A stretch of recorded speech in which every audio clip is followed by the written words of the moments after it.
Tropical Typhoon, Chairman TV. Weather update. Helping homeless people. Please subscribe.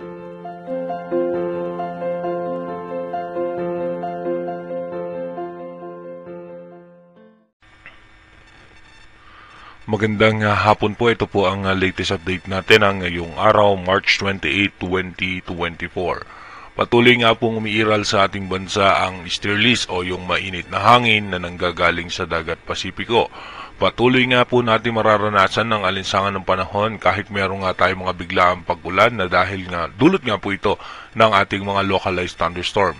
Posible nga umabot ng hanggang 40 degrees Celsius ang init factor natin sa may parte ng Metro Manila at 39 degree naman sa may parte ng Palawan, parte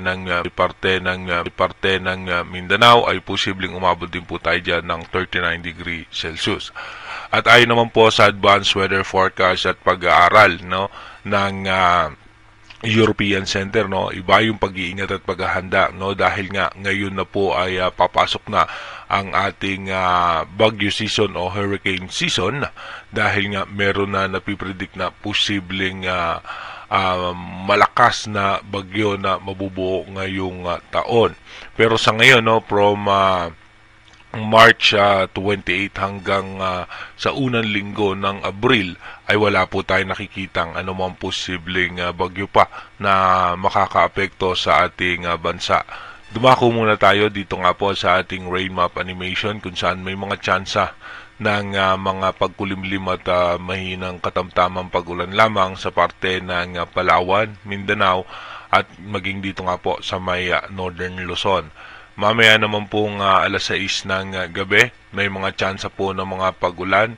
Dito nga po sa parte ng Northern Luzon, asahan po natin na meron mga biglaang pagbuhos ng pag-ulan. Lalong-lalo na po dito sa parte ng Tugigaraw, makakaranas din po tayo dyan ng mga biglaang pagbuhos ng pag-ulan. Pagdating naman po ng alas 11 ng gabi mamaya, sa may parte naman po ng Mindanao, may chance rin po ng mga biglaang pag-ulan. Makulimlim na kaulapan sa Metro Manila na may chance rin ng mga biglaang pagbuhos ng pag-ulan. Dumako naman tayo dito po sa ating heat index, o yung nararamdaman nga po nating init.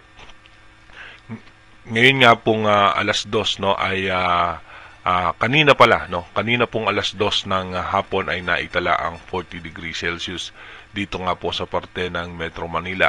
Mamaya naman pong alas 6 ng gabi ay posible na pong dahan-dahan bumaba ito pero aabot pa rin ng hanggang 30 degrees Celsius. Sa may Palawan naman 34 degrees Celsius. Sa may parte naman po ng Visayas 33 degrees Celsius. Sa may halos sa buong Mindanao ay aabot pa rin po ng 35 to 30 degrees Celsius. At pagsapit naman po ng alas 10 ng gabi, kahit nga po bumababa yung temperatura, mainit pa rin po sa may parte ng Metro Manila na aabot pa rin ng 33 degree Celsius.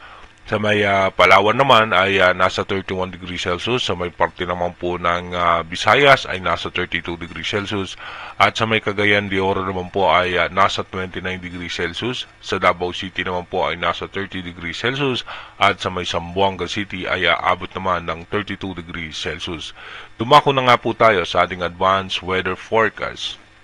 Dito po sa ating advanced weather forecast by March 29, patuloy pa rin po na umiiral sa ating bansa ang easterlies at pagpasok naman po ng March 30, easterlies pa rin po ang ating mararanasan. Kaya iba yung paghahanda at pag-iingat pa rin sa ating mga kababayan dahil nga sa matinding init na daladala nga ng easterlies.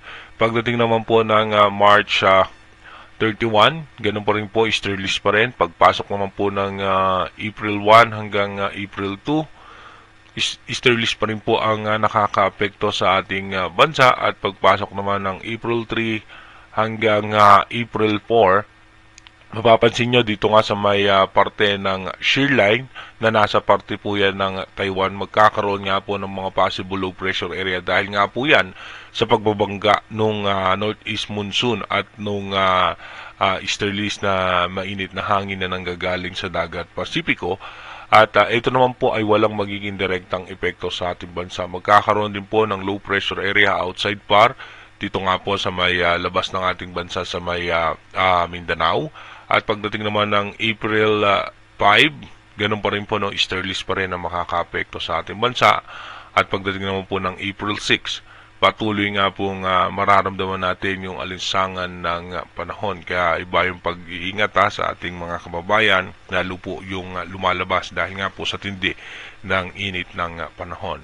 At ayon nga po sa pag-aaral ng European Center, tayo po ay maghanda dahil meron nga napipredict, no, na posibleng massive hurricane na posibleng mabuo, no, sa Pacific Ocean. At ito po i-monitor kung ito nga po makaka-apekto ba sa mga bansang posibleng madaanan nito. Sa ngayon nga po wala tayong nakikitang anumang posibleng banta pa ng bagyo hanggang sa unang linggo ng Abril. Inulit ko po, yung ating advanced weather forecast is possible scenario pa lamang po yan. Malaki pa rin po ang posibilidad na magbago yan. Kaya manatili tayong tumutok sa ating advanced weather forecast para malaman po natin yung mga posibleng sama ng panahon na makaka-apekto sa ating bansa. Mag-iingat po tayo palagi. God bless po sa ating lahat.